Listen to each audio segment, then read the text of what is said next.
আমি হয়তো লিখবো। পেছনের মানুষরা ওইভাবে সামনে আসে না প্রমোশনের ক্ষেত্রে। গান চলচ্চিত্রের প্রমোশন হিসেবে অনেক বড় একটা ভূমিকা রাখে। উড়াধুরার মতো খুব কম গান আছে যেটা আসলে এত কম সময়ে এত রিচ করেছে। একজনও আমাকে নক করেনি। ডিপেন্ড করে প্রমোশনটা চলচ্চিত্রের সাথে যারা যুক্ত আছে তারা একটা প্রমোশনাল প্ল্যান হয়। এরপর তো প্রমোশনাল কিছু অ্যাক্টিভিটিস থাকে। তো সেইখানে তারা কাদের ইনভলভ করবেন না এটা একান্তই তাদের ব্যাপার এবং তারা সেইভাবেই ইনফর্ম করে। আম তো গীতিক হয় কি যে টিমটা তো অনেক বড়, সবাইকে নিয়ে সব জায়গায় এভাবে যাওয়া যায় না। এবং অনেক সময় এখন এটা চাইলে নিজে থেকে বলা যায়।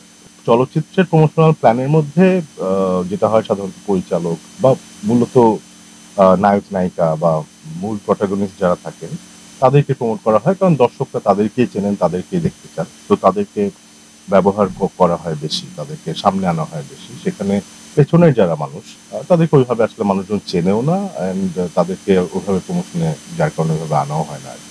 তো সেই দিক থেকে আসলে ওইভাবে পেছনের মানুষরা ওইভাবে সামনে আসে না প্রমোশনের ক্ষেত্রে এবং স্ক্রিনেও তাই। স্ক্রিনের পেছনের মানুষরা পেছনেই থাকে।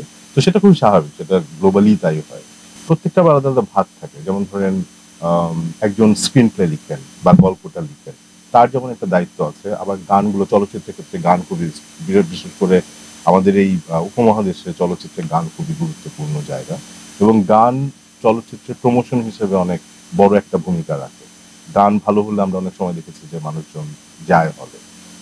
তো সেই ক্ষেত্রে গানও একটা গুরুত্বপূর্ণ বিষয় এবং সেই গানের গুরুত্বপূর্ণ ৩ টা যদি জায়গা ধরি, একটা একজন হচ্ছে গীতিকার, একজন সুরকার এবং আরেকজন যারা গায়।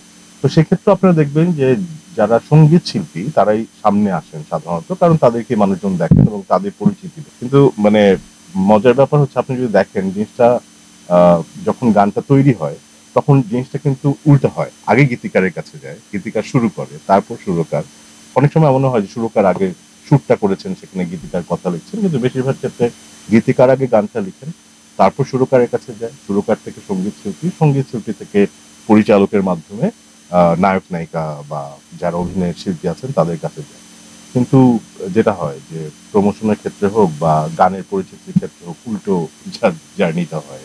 গীতিকাররা সেদিক থেকে অনেক পিছিয়ে থাকেন। আপনি দেখবেন যে যখন গান প্রকাশ হয় তখনও আপনার সাধারণত আম আ ধরেন YouTube এ প্রকাশ পেল বা কোথাও প্রকাশ পেল। সেখানে সাধারণত সঙ্গীত শিল্পী, নায়ক-নায়িকা এদেরই নাম আপনার ক্যাপশনে থাকে বা যে টাইটেলটা থাকে ওই টাইটেলটার মধ্যে থাকে গীতিকার। যেমন 'উড়াধুরা' গানটার কথা যদি বলি, 'উড়াধুরা' গানটা ১ মাসের মধ্যে প্রায় ১০০ মিলিয়ন শুধুমাত্র YouTube এই আপনার ভিউ হয়েছে।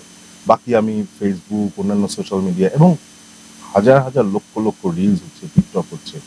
সো তার মানে এটা ভয়ংকরভাবে আসলে ছড়িয়ে পড়েছে এবং মানুষজন অ্যাকসেপ্ট এবং আমি নিজে রিসার্চ করি আসলে। আমি যেহেতু এই মাধ্যমের মানুষ, আমি দেখেছি যে আ বাংলা চলচ্চিত্রের ইতিহাসে, গানের ইতিহাসে মানে উড়াধুরার মতো খুব কম গান আছে যেটা আসলে এত কম সময়ে এত রিচ করেছে। এদের ভূমিকা থাকে। এখন এখানে কিন্তু দেখেন আনুষঙ্গিক আরো আছে। কেউ গিটার বাজাচ্ছে, কেউ বাঁশি বাজাচ্ছে, প্রচুর মানুষ আছেন। এবং আমি বারবার বলছি যে সবাইকে আপনি হয়তো সমানভাবে সামনে আনতে পারবেন না। কিন্তু মূল যে মানুষগুলো আসলে যুক্ত, সেই মানুষগুলোকে সামনে আনা উচিত। বিশেষ করে সফল কনটেন্টের ক্ষেত্রে। যেমন পার্টিকুলারলি উড়াধুরা গানের ক্ষেত্রে বলি। অন্তরা, দেবশ্রী অন্তরা। তার ১ম প্লেব্যাক, হ্যাঁ? অন্তরাকে কিন্তু আমি অনেক ছোটবেলা থেকে চিনি। অন্তরার ১ম যখন জিঙ্গল শুরু করে আরো ৪ বছর আগে, আ বিজ্ঞাপনের জিঙ্গল, ওর ১ম জিঙ্গল কিন্তু আমার লেখা। খুবই কাকতালীয় ব্যাপার এবং ওর ১ম প্লেব্যাকের গানও আমার লেখা।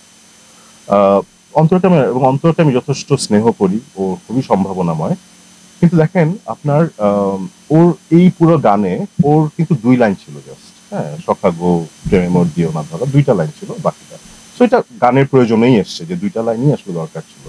কিন্তু এই অন্তরার আমি অন্তত ২৫ টা আমি ভিডিও ইন্টারভিউ দেখেছি। অন্তত আরো বেশি হয়েছে। কিন্তু আমি নিজে দেখেছি, হ্যাঁ? সেটা একেকটা আ ধরেন ২৫-৩০ মিনিট ধরে উড়াধুরা গান নিয়ে আপনার ইন্টারভিউ হচ্ছে অন্তরাকে দেখে। কখনো ১০ মিনিটের হচ্ছে। সো আপনার মেইনস্ট্রিম গণমাধ্যম হোক বা ডিজিটাল মাধ্যম হোক, আমি অন্তরার এটলিস্ট ২৫-৩০ টা আমি ইন্টারভিউ দেখেছি। এই জাস্ট ২ লাইন গেয়ে। অথচ আমি ২০ লাইন লিখেছি গানটা।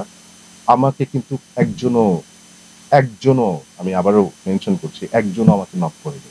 তখন আমার কাছে মনে হয়েছে যে মানে এটা আমি না করলেও তো আমার হয়। এমন না যে এটা যে আমার রুটি-রুজি বা আমার পেট চালাতে হয়। আমার স্বাভাবিকভাবেই আমার কাছে মনে হয়েছে যে আমার ভালোবাসার জায়গায় ভালোবাসার জায়গায় থাক। আমি হয়তো লিখবো। হয়তোবা আমার খুব কাছের বন্ধু আছে কিছু। যারা গান করেন, হ্যাঁ, তাদের জন্য হয়তো তারা যদি বলে তাদের জন্য হয়তো লিখবো, কিন্তু এইভাবে মানে যেভাবে আমি মানে মেইন স্ট্রিম চলচ্চিত্র বা কন্টেন্টের জন্য লিখি এইভাবে আসলে আমি লিখতে চাই।